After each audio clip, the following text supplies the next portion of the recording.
All right, what is going on, everybody? Welcome back to another day of SaberSim's DFS office hours. It is Monday, December 11th of 2023 here. First show of the week. We do this show Monday through Friday, 2 p.m. Eastern. For those of you who are new here, welcome. My name is Andrew, one of the coaches over here at SaberSim. This is a show where we go over how to use the SaberSim app, answer any and all DFS-related questions. Get your questions in one of three ways here. First off, send us an email, support@sabersim.com.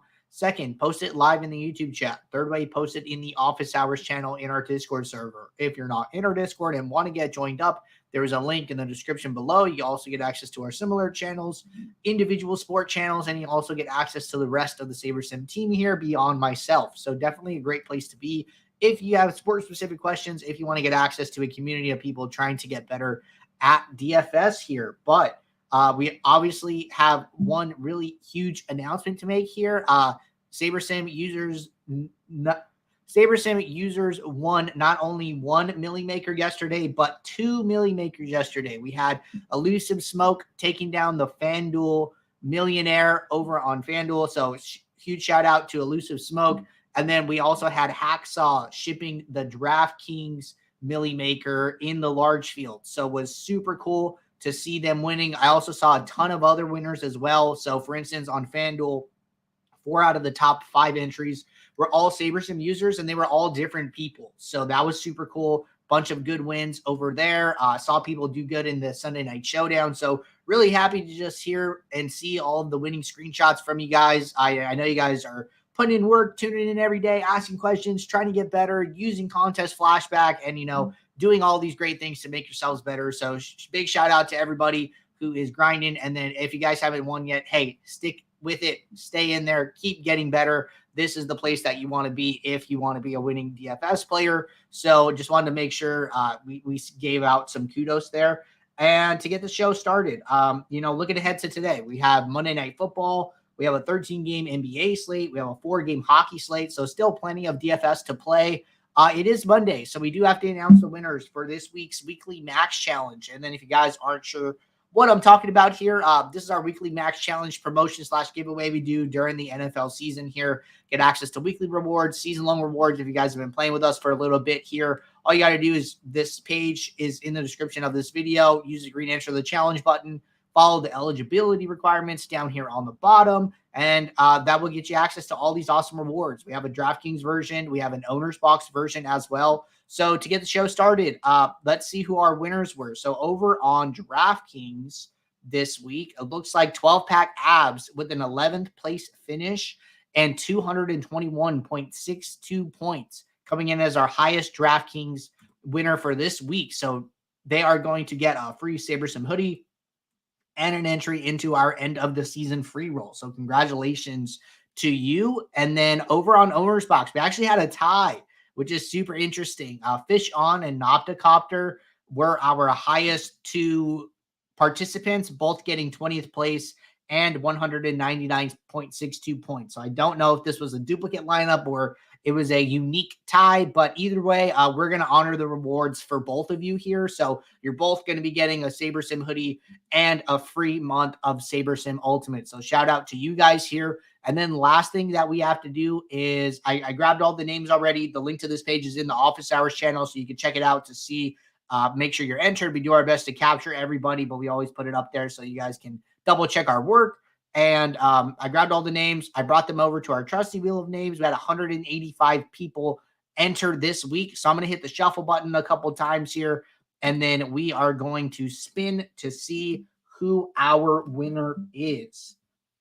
And it looks like the winner will be Giant Orange. Congratulations. You are this week's winner here. What you are going to win is free entry into next week's mini max here. So appreciate everybody who participates in this giveaway each and every week. We appreciate you guys, and we look forward to keeping it rolling here and having a strong end of the season. So thank you guys all. And then for the winners here, our support team will reach out to you and let you know you have won. But with that said, we're going to get SaberSim pulled up here, and I am going to get started with a question that came in over the weekend from support here. And then we'll jump into the Office Hours channel in Discord, and then we will ultimately end up in the live YouTube chat. So first question here says, is there any value in excluding the first couple of games in NBA to take advantage of later news / late swap? I think this is actually a very interesting topic and a very interesting discussion here. It's something that I've thought about a lot, and the answer is that there's not a wrong or right answer, and you got to think about it a couple different ways, right? So if you were to go over to like the injury report for NBA for today, so if I go over to basketball news, basketball monster news dashboard, and I come in here and like, there are a ton of questionables, right? Like very, very normal. Some of this news comes out prior to lock. Some of it might not be as impactful here, right? So like Jake LaRavia, like probably not like the most important. Colby Jones and Malik Wong, like, you know what I mean? So not some of this isn't always impactful, but some of it is, right? So there's a couple different ways to think about this. I will start with the way I like to handle this, and then I will talk about some alternate strategies from there. I think that's probably the easiest approach here. So when there's a lot of games at lock, I would probably not do this. And the reason for that is because we have 1, 2, 3, 4 games on a 13-game slate. So like that is already like a third of the slate almost. This idea of managing your exposure to early games is probably better when there's like 1 game at lock or 2 games at lock on a big slate, and there's a lot of pending news. So it does fluctuate a little bit. That being said, let's imagine that this was a 1 game at lock or 2 games at lock or something like that. So the way that I personally like to do this, when there is a lot of news on the slate, and what is a lot of news? That's subjective as well. But usually I'm coming on here looking like, hey, are there a lot of big names later in the slate? Like what are we, hoping to happen here? So that's a little subjective, but one thing that I'll do is I'll come to like the first game. So there's only 1 game here. I will typically come in here and sort by either projection or by value, and probably just like remove some of these lower value guys that have like middling salaries. So like, there's a little bit of a jump here with like Kyle Lowry, Kevin Love.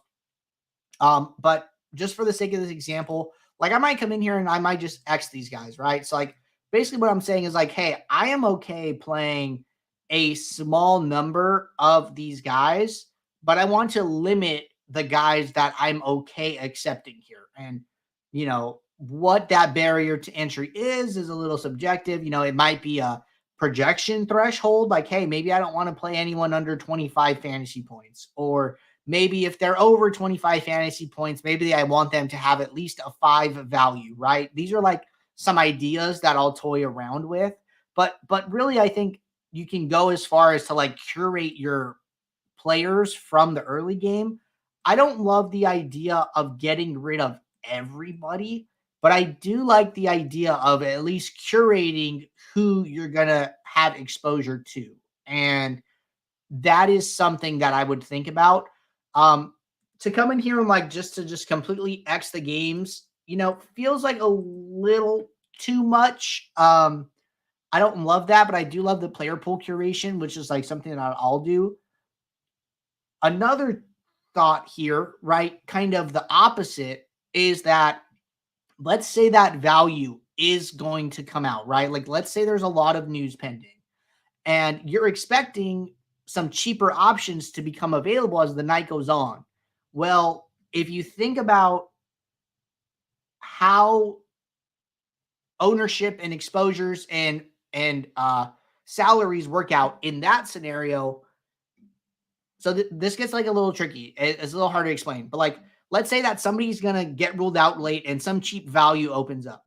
Well, now the players who already locked, like these higher salary guys, like maybe Joel Embiid, maybe his projected ownership is 15, but that's in this slate dynamic.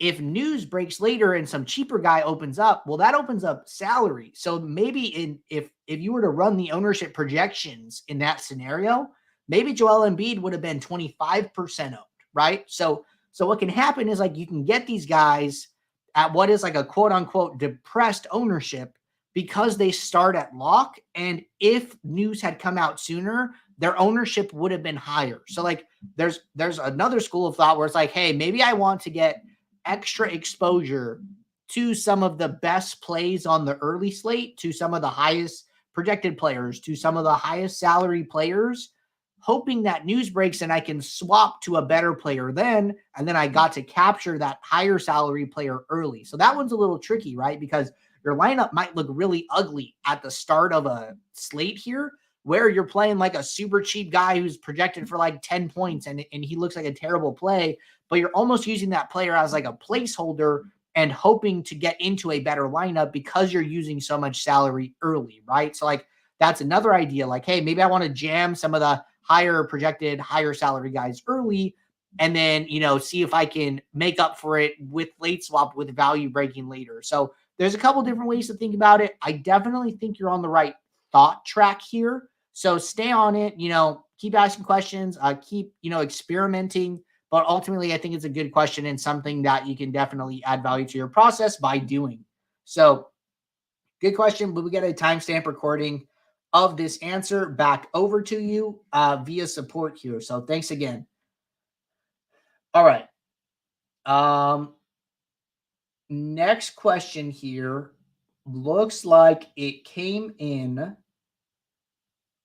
from, looks like some of these are good here. Okay, maybe this carry out Cole one. Let's see if I can do this. So looks like the question is, there's a lot of back and forth. Appreciate you guys helping each other out.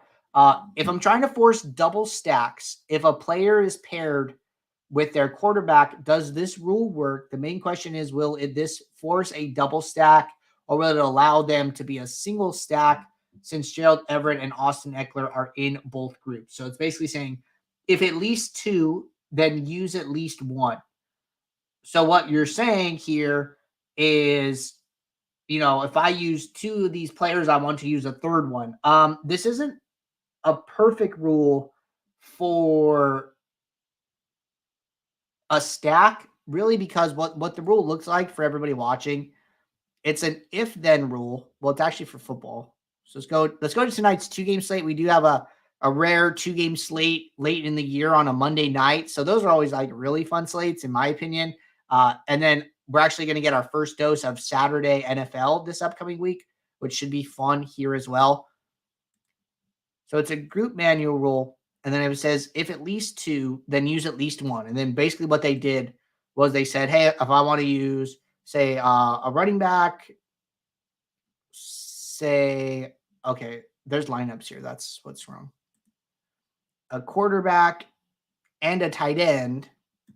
It's saying then use, and then it's basically saying some other pass catcher. So like they're trying to put like a core. The problem is here basically that this does not guarantee that it's going to be a primary quarterback stack, because you could put Aaron Jones and Tucker Kraft in a lineup and then you can basically end up having like a 3 stack with no quarterback. So if you're trying to do something like this, what I would do is write a rule that says if at least, I would say the easier way to go here is probably to say if at least one, and then you could do a team's tight end, because tight end's like a little more static. They're usually not that many great options. So like, yeah, you have Tucker Kraft here, right? But then who's your next tight end? Like Ben Sims? Like come on. So if at least Tucker Kraft, or you can even do the quarterback. Like if I'm going to use the quarterback, then use at least 2 here on the same team. And then I would just like running back and tight end here. And then what I would do is, like, if you only wanted this for a specific team, because it looked like you were only trying to do it for the Chargers, save it as a manual rule. So I'm going to hit save. And then when I save it as manual, I can open this up. And then if I only wanted to do Green Bay, I could go and trash the rule for these other teams. So if like you have this type of rule where you can write it as automatic, but then you only want to use it for one specific scenario here, I would just do something like this. And then now the rule is only going to be for Green Bay. And then now if you open it up, it says if Jordan Love, then use at least 2 of these guys. And then, you're probably not going to use Ben Sims. You're probably not going to use Patrick Taylor. So, and then if I wanted to come in here and like, you know what, I don't even want to use these guys, I can actually get rid of them, right? I can just X them. So I'm saying if I use Jordan Love, then use Aaron Jones and Tucker Kraft here. You can even come in here and adjust it, right? Like, hey, maybe I want to add Romeo Dobbs. Maybe I want to add Jaden Reed, right? So doing manual gives you, saving manual gives you a lot of ability to tweak those small rules here. All right, good question there.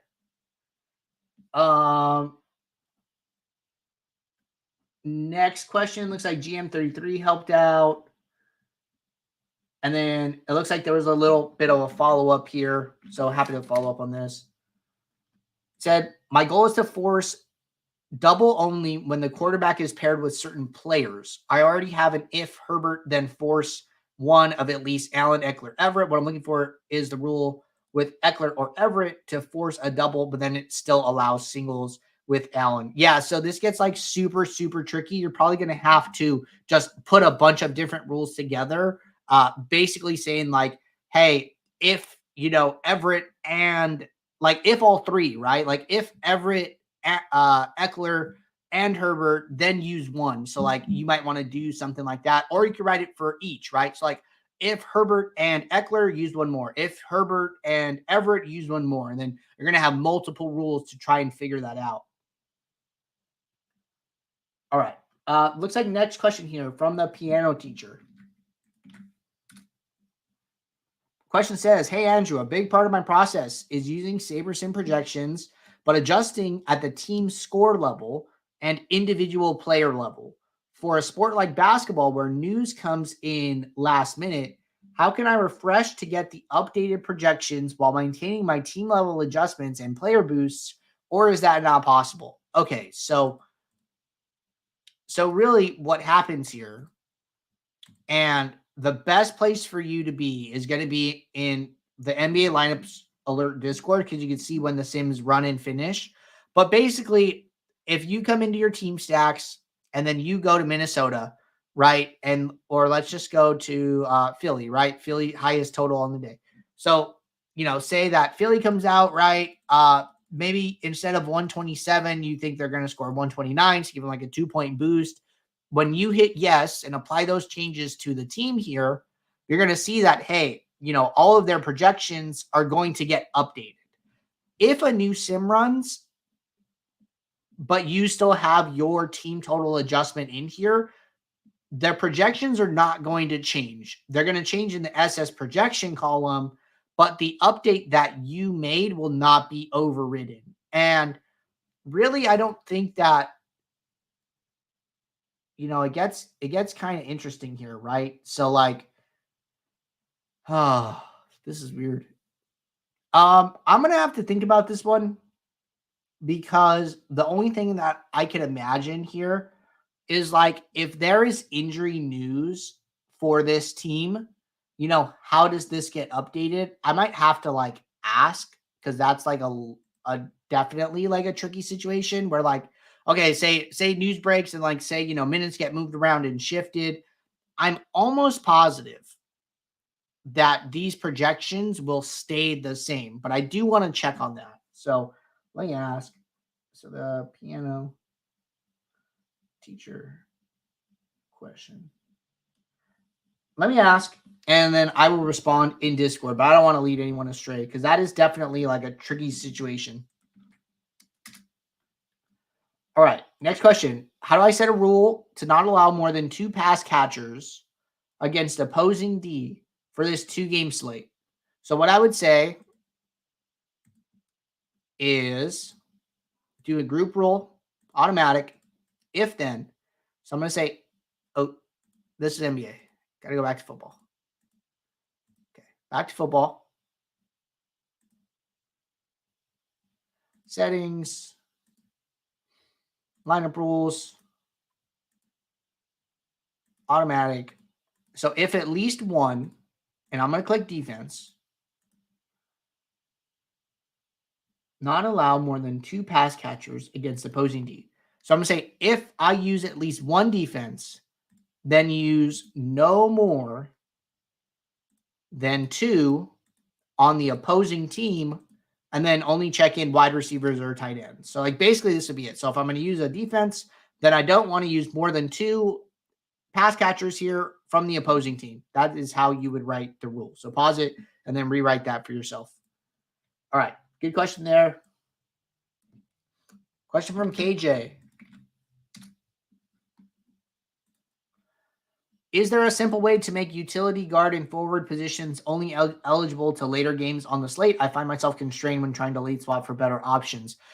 So if SaberSim, so what SaberSim will do is make sure that when it builds your lineups, if there are players in the later game, it will put them in those positions. So if you are building a lineup and your players, like maybe SaberSim just doesn't like any of those players, then it won't use them. But it'll basically look at all the players it has in the lineup and then put the players with the latest start time in the end. If you want to guarantee that, what I would just do is just do a small manual group rule if you're like trying to save positions for late swap. So we talked a little bit about this last week. Go to the last game on the slate, click the players, use the filter icons for the game here, and then just say like, hey, use at least 3, and then just like check in these guys real quick. So then I'm going to like check in probably everybody above like 25 fantasy points. Just stop right here, Zubak. And then this is going to guarantee me positions and just like overall salary flexibility. So then if I were to come in here, right, and then build, say, 500 lineups, because I'm saying, hey, use at least 3 here, these should all end up coming in my flex spots, but we can just check that really quickly here. So this is probably one of the easiest ways to do it, is just with a small manual group rule. The builder will build a little bit slower here, but what I can see is that, okay, I have 2 Clippers here in this first lineup, right? And then my Knicks player comes in earlier. So like for whatever reason, it wanted to play a double center here with Hartenstein, and then it just moved Kawhi Leonard up. So like it just depends on what players it ends up using, but for the most part, it's going to put them in those flex positions. This next one has 3 in the flex. This next one has 2 Clippers up higher. So really just kind of depends, like if it wants to use what positions that it wants to use, right? So like none of these guys are like Miles Turner is not a point guard, right? So like that's why James Harden gets moved up, but really just comes down to what the builder is trying to do here. So that's one of the easiest ways to do it. All right, hopping over to the YouTube chat. Question says, which has greater impact on contest sims, custom projections or custom ownership? I'm always looking to better understand what levers to pull. Good question. So if you're going to use custom ownership, then simply uploading custom ownership is not going to have an effect on the contest sim. If you want to have an effect on the contest sim through custom ownership, you're going to have to build a custom set of field lineups. So we actually go over that on our YouTube channel. If you go to playlists, if you go to understanding contest sims, using custom ownership with contest sims, this is a walkthrough of basically how to take custom ownership, how to create field lineups, and then how to use those for your contest sim. Now, the custom projections will also have an effect, but those you simply just upload, and then they have an effect on the contest sim scoring output. So if your custom projections take Joel Embiid from 65 to 70 points, then in the contest sim, every time he scores, 40, we're going to give him 45. Every time he scores 80, we're going to give him 85. And then that's going to affect the scores of the lineups and then ultimately affect the results of the contest sim. So uploading custom projections, a little bit easier. Uploading custom ownership, you have to take the extra step of building your own field. But good question. William said, where is SaberScore on single game Showdown? It should be there. And if I were to go to like tonight, let's say I'm just playing the Tennessee Miami for whatever reason here. So I'm going to make 2 adjustments. Going to build only 200 lineups.